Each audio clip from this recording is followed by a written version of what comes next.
नमस्कार दोस्तों। दुखी के दुख बढ़ा के मिला क्या, बता इसमें हुआ है फायदा क्या।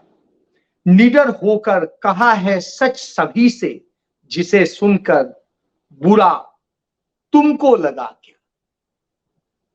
अगर उनका गलत है फैसला तो ये खुल करके बता दी है सजा क्या। हुजूर, एक न्यायाधीश का, एक न्यायमूर्ति का, एक अदालत का क्या कर्तव्य होता है। उसका कर्तव्य होता है कि गलत को गलत कहे और सही को सही कहे।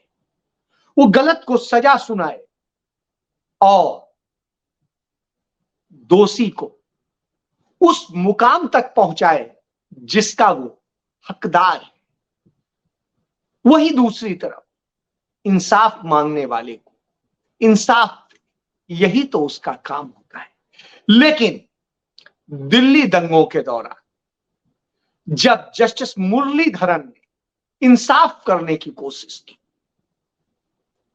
तो उनका रातों रात तबादला कर दिया गया। उन्होंने जब रात को दिल्ली दंगे के पीड़ितों के मामले में सुनवाई की और उन्हें उचित सुरक्षा और स्वास्थ्य सेवा देने की बात करी तो उनका तबादला कर दिया गया पंजाब हरियाणा हाईकोर्ट।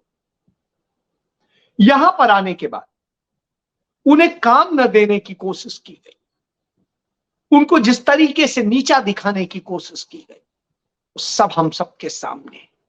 हम भूल सकते हैं, लेकिन हमें याद है कि 2020 में किस तरह का प्रयोग तत्कालीन भारत सरकार ने किया।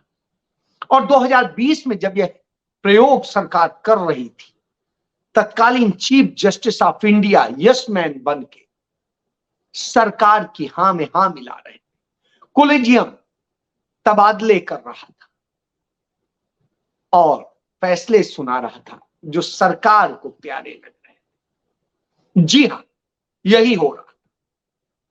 और यही नहीं हो रहा था, बहुत कुछ और हो रहा था। उन्होंने गलत क्या किया था। दिल्ली में दंगे भड़काने के लिए मंत्री अनुराग ठाकुर ने, भाजपा के सांसद प्रवेश वर्मा ने, भाजपा के नेता कपिल मिश्रा ने जिस तरीके से नफरत के बोल बोले थे, जिस तरीके से दंगे भड़काने का काम किया था, जिस तरीके की हरकतें की थी, उसके बाद क्या एफआईआर दर्ज करने का आदेश नहीं देना चाहिए था। क्या नफरत के खेल को चलते रहने देना चाहिए था। क्या एक कौम विशेष के लोगों को मार डालने का काम करते देना चाहिए था। क्या उनके घरों को आग लगाते देना चाहिए था। जब सरकार के मंत्री, सांसद, उनके नेता इस तरह का काम कर रहे हैं तो एक न्यायपालिका को क्या करना चाहिए। जस्टिस मुरलीधरन ने वही तो किया था जो उनकी ड्यूटी थी, उनका कर्तव्य था, लेकिन उनका तबादला कर दिया गया। जब जब उन्होंने सच बोला तबादला कर दिया। बाद में एक निष्पक्ष कोलेजियम बैठा तो उन्हें चीफ जस्टिस प्रमोट करके भेजा गया। लेकिन इस बीच जो हुआ वह दर्दनाक था। आज भी दिल्ली दंगे का दंश हम सब जानते हैं कैसे, कितना झेल। यह इस बात का सबूत है। इसके पहले क्या कभी हुआ था। नरेंद्र मोदी सरकार के ही दौरान सर्वोच्च न्यायपालिका को विवश होकर के प्रेस कॉन्फ्रेंस करनी पड़ी थी और उस प्रेस कॉन्फ्रेंस में उन्होंने बोलने की हिम्मत दिखाई थी, सच बताया था कि क्या चल रहा है, किस तरीके का खेल हो रहा है, किस तरीके से चीफ जस्टिस ऑफ इंडिया कठपुतली बने हुए हैं नरेंद्र मोदी की, या और भी बहुत। और यह खेल रुका नहीं। जस्टिस डीवाई चंद्रचूड़ जब आए तो उस पर कुछ लगाम लगी, कुछ लगाम लगी, पूरी नहीं। और जब उन्होंने लगाम लगाने की कोशिश की तो उन पर हमले होने लगे। क्या जस्टिस डीवाई चंद्रचूड़ हिंदू नहीं है? क्या जस्टिस डीवाई चंद्रचूड़ इंसाफ नहीं कर रहे हैं, बिल्कुल कर रहे हैं। वो हिंदू भी है, वो सच भी बोल रहे हैं।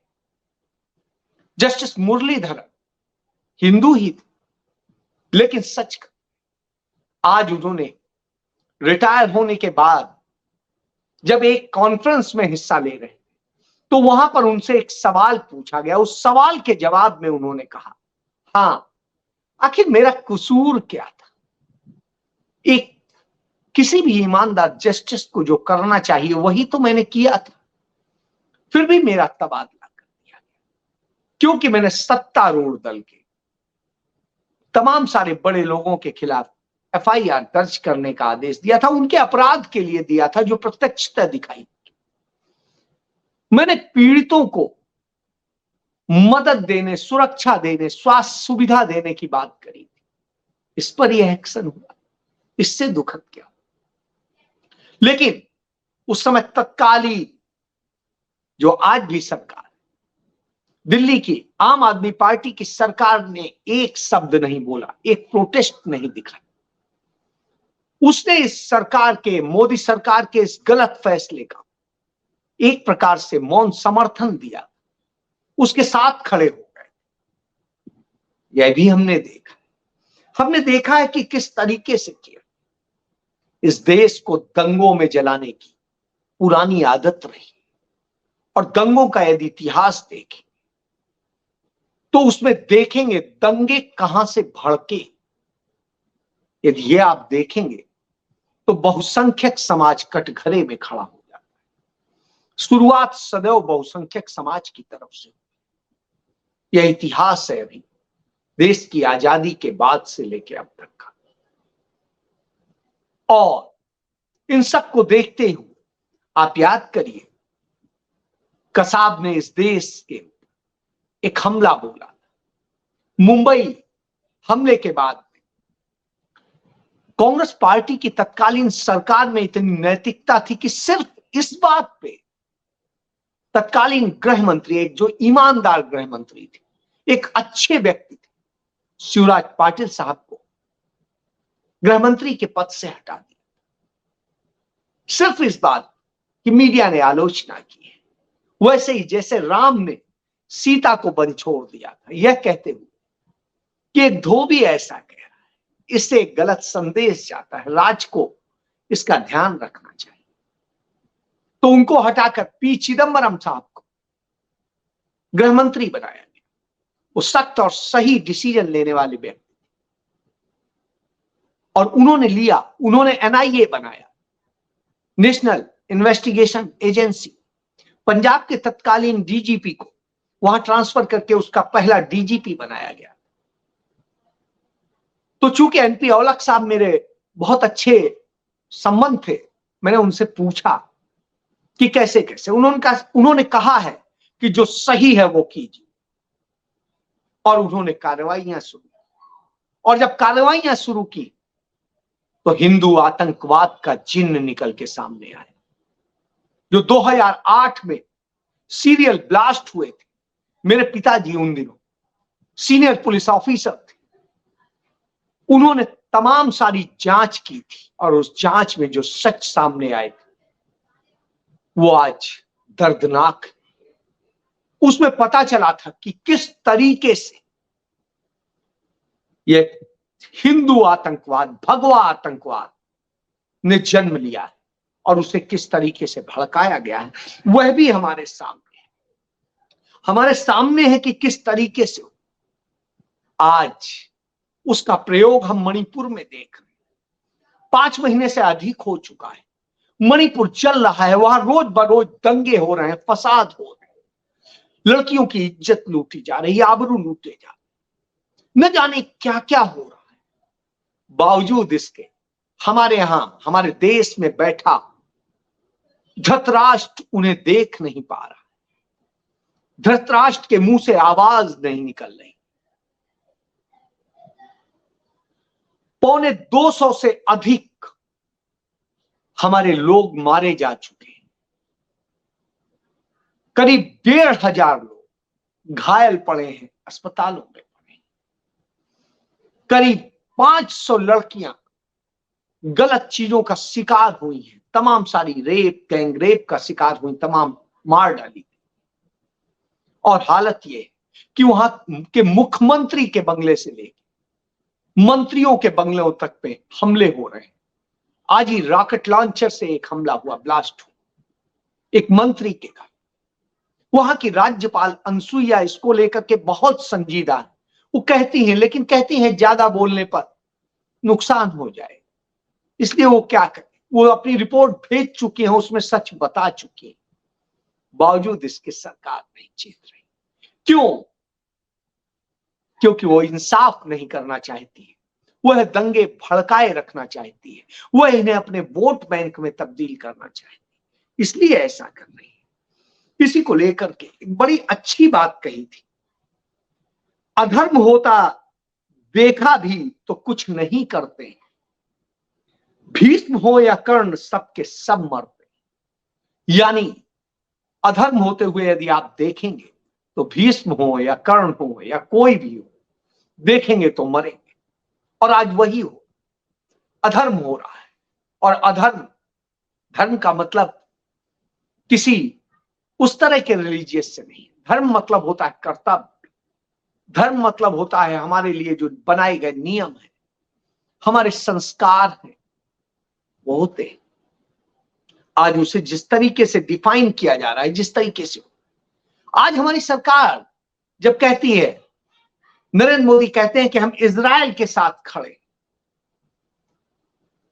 ठीक है खड़े हो, लेकिन इजरायली जिस तरीके से आतंकी घटनाएं कर रहे हैं उसे आप कैसे कहें?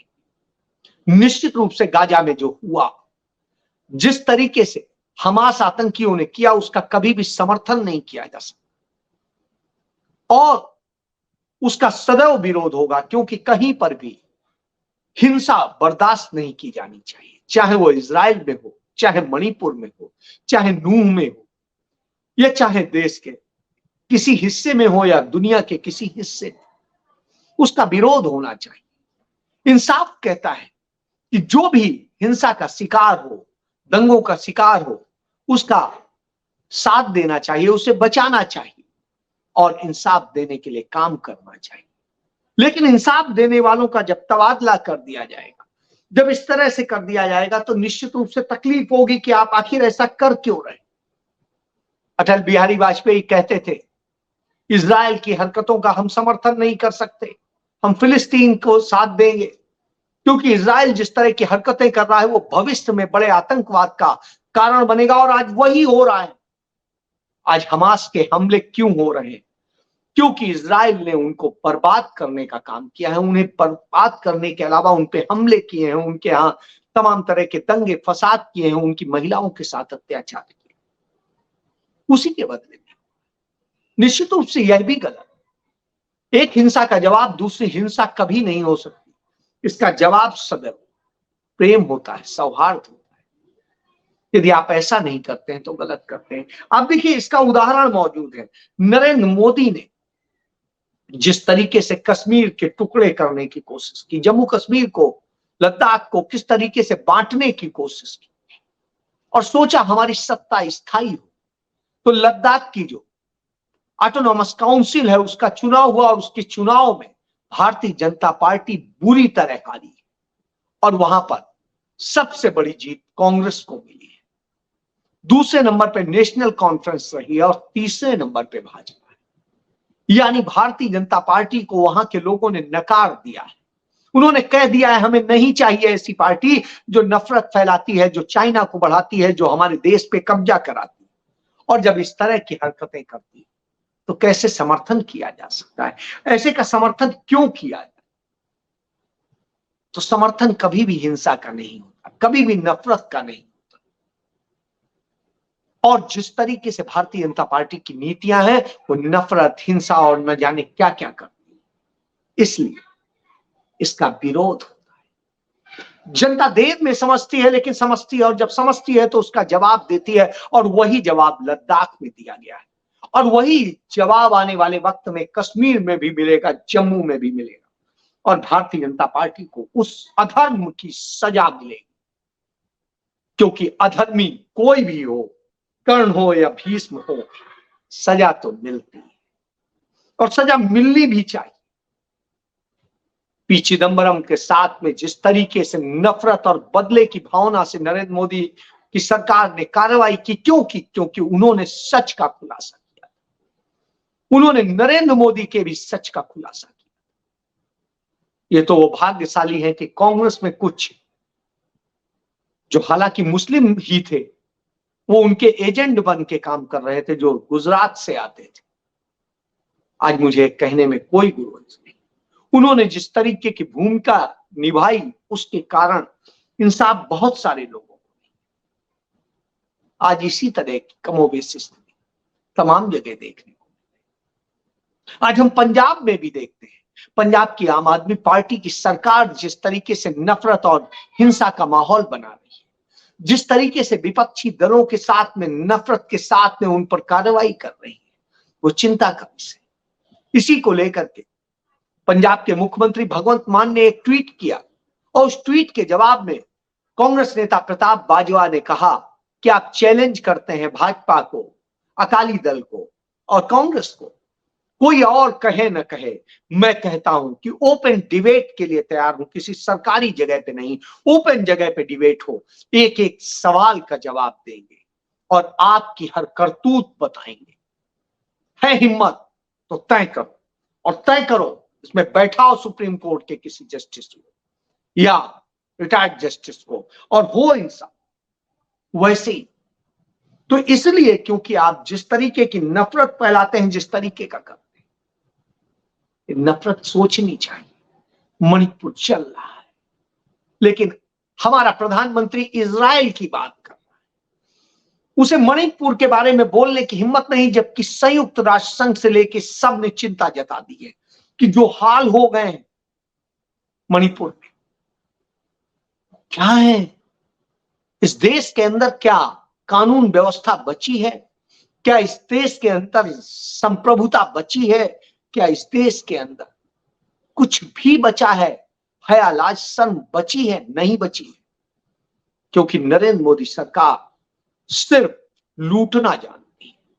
वो टैक्स के बूते लूटती है और सब कुछ लूटती है, और लूट कर अपने चंद चहेते पूंजीपतियों को सौंपती है। यहां की सत्ता सिर्फ पूंजी के लिए, और वो अपने लाभ, अपनी सत्ता, अपने सुख के लिए काम करती है। यही नरेंद्र मोदी सरकार की नीतियां हैं।